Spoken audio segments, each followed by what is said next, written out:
on va passer rapidement au débat du jour. Le débat qui sera pas très long normalement, on va parler d'un incident en particulier. C'est l'accrochage entre Norris et Perez au virage 6 à la chicane. Norris est devant Perez, Perez rattrape Lando Norris et tente de le dépasser à la première chicane. Lucky, je te laisse commencer, expliquer un peu ce qui s'est passé avec Perez, pardon. Avec grand plaisir. Donc, Non, avec comme Perez, tu je viens l'as de dire. dit, Pardon, c'était une vanne. oui, Continue. avec grand plaisir. Avec Perez. Bref. Bref. Donc, Pérez qui est blotti dans l'aspiration de Norris sur la ligne droite. La Red Bull en ligne droite, on la connaît, hein, donc il arrive à se porter. Alors, il arrive presque à se porter à la hauteur de Norris, il est légèrement trop loin, mais n'empêche que bah, Norris le voit venir, il défend à l'extérieur. Euh, Pérez qui se jette à l'intérieur, qui tente le déplacement et qui arrive un tout petit peu trop fort, de manière à bloquer le un ou les 2 freins arrière, enfin les 2 roues arrière plutôt. Ce qui fait qu'il glisse un petit peu trop loin par rapport à la corde et tire un petit peu, enfin écarte un petit peu Norris forcément, vu qu'il se retrouve à tirer trop loin. Sauf que, Norris lui, il voit, Pérez se glisser à l'intérieur et il part du principe que Pérez arrive à freiner correctement et à prendre son virage correctement à la corde, à faire son dépassement bien correctement dans les règles de l'art. Donc il tourne, il prend son virage, comme si Pérez était vraiment calé à l'intérieur et sauf que Pérez s'est un peu loupé, donc ça touche. Donc ce que fait Norris, c'est qu'il court-circuite le virage. Pérez, il prend son virage normalement. Donc Norris se retrouve de nouveau devant avec un petit peu de un bon petit écart pour Pérez ne puisse pas le réattaquer directement après dans la ligne droite. Mais a priori, ben, les commissaires de course ont décidé que c'était la faute de Pérez. Alors, je suis pas d'accord. Pour moi, c'est un incident de course, heu, dans le sens où, certes, on a un Pérez qui loupe sa manœuvre, mais quand on dit loupe, c'est vraiment il loupote sa manœuvre, je vais dire ça comme Il ça, je vois pas loupote. comment le dire autrement. Mais voilà, il fait une toute petite erreur qui l'envoie peut-être 50 centimètres trop loin, ce qui n'est pas grand-chose. Quand on voit comment Max Verstappen emmène Hamilton sur la même chicane en 2021, Max, il va aller chercher la ligne blanche, hein, de l'autre côté avec son pneu droit, alors que Pérez, il est quand même au milieu de la piste, ça va. Je veux dire, si Norris laissait tourner Pérez, je pense que Pérez, il est loin de la ligne blanche et puis Norris, Oui. il peut, comment dire? Je pense qu'il peut sans problème faire la même chose qu'a fait Max sur Leclerc, quand il défend l'attaque de Leclerc, bah, au 1er tour, au même endroit, quelques 47 tours plus tôt, parce que c'est au tour 47. C'est-à-dire d'enrouler par l'extérieur et de se replacer à l'intérieur sur le virage d'après, de se préparer une bonne sortie et de défendre sur le virage, enfin la ligne droite après et le virage d'après. Mais non, en fait, je trouve que c'est de la faute de Pérez de louper un petit peu son freinage et c'est de la faute de Norris d'avoir tourné comme si Pérez avait réussi et d'avoir manqué un petit peu de je sais pas, le dernier coup d'œil ou le dernier petit truc de: «Ah mince, il est un peu trop loin, bon ben, j'enroule quoi» et pour moi, c'est un petit peu responsabilité partagée, donc je trouve vraiment que la pénalité a pas lieu d'être, honnêtement. Ouais, je suis plutôt d'accord avec toi. Et je dis ça en supportant Norris, hein.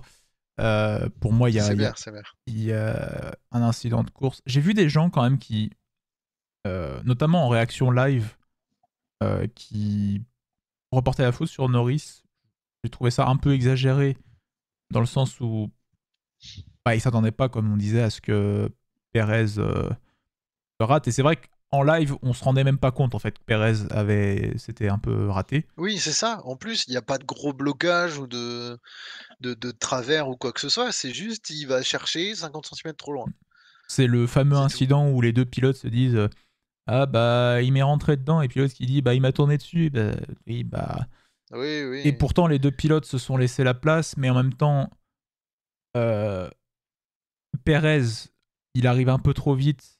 Bon, bah, du coup, il écarte et Lando aurait pu euh, prendre un virage moins serré, mais en même temps, Lando, il laisse quand même de la place et il se dit pas que Pérez va dive boom comme ça et louper son freinage, donc il laisse quand même un minimum de place. Mais il faut quand même que pour ça, Pérez réussisse bien. Enfin, c'est littéralement la définition d'un incident de course, quoi. C'est même pas une Oui. mésentente des pilotes, c'est juste que les deux ont laissé juste ce qu'il fallait. Il y a eu un petit facteur, pas vraiment extérieur, mais qui est venu un peu déséquilibrer la balance. Et bah, il y a contact. Est-ce que ça mérite vraiment de pénaliser Pérez? Je trouve pas. Comme ça ne mérite pas, je trouve, de pénaliser Lando Non, Norris. non.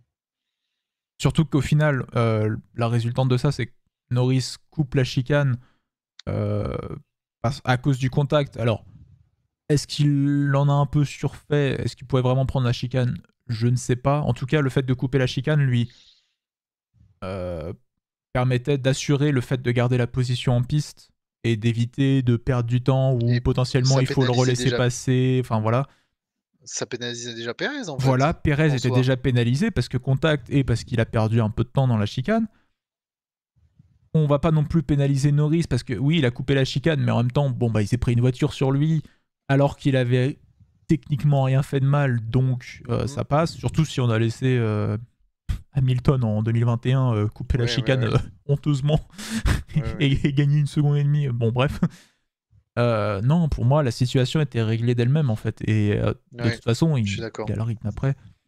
Les 5 secondes, ça paraissait vraiment tapoter sur le bout du doigt pour dire ah, attention, hein, il faut pas que tu rates ton freinage du tout parce que là sinon après ça crée des contacts et il n'y a pas des bons dépassements et tout, hein, c'est pas bien, nous c'est pas ce qu'on veut.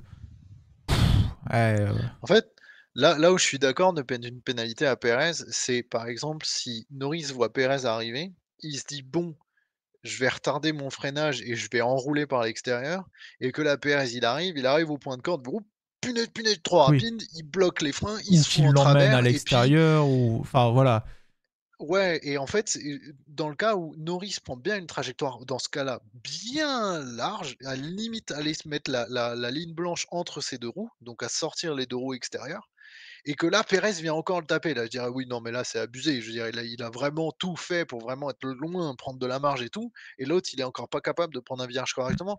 Là, je serais d'accord. C'est même s'il se retrouve à faire un 180 ou, machin, un truc, oui, tu là, pour le coup, il aurait complètement loupé sa manœuvre, je suis d'accord.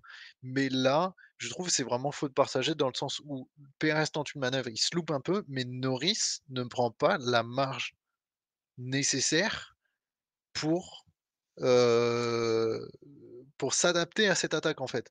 Dans le sens où il aurait pu se décaler bien à l'extérieur et freiner beaucoup plus tôt pour recroiser, il ne l'a pas fait, ou freiner beaucoup plus tard pour enrouler, il ne l'a pas fait. Il a fait un freinage normal, milieu de piste, en laissant une voiture de large à l'intérieur, et ouais, c'est vraiment il a fait la même chose que l'attaquant, c'est-à-dire freiner tard au point essayer de prendre la corde.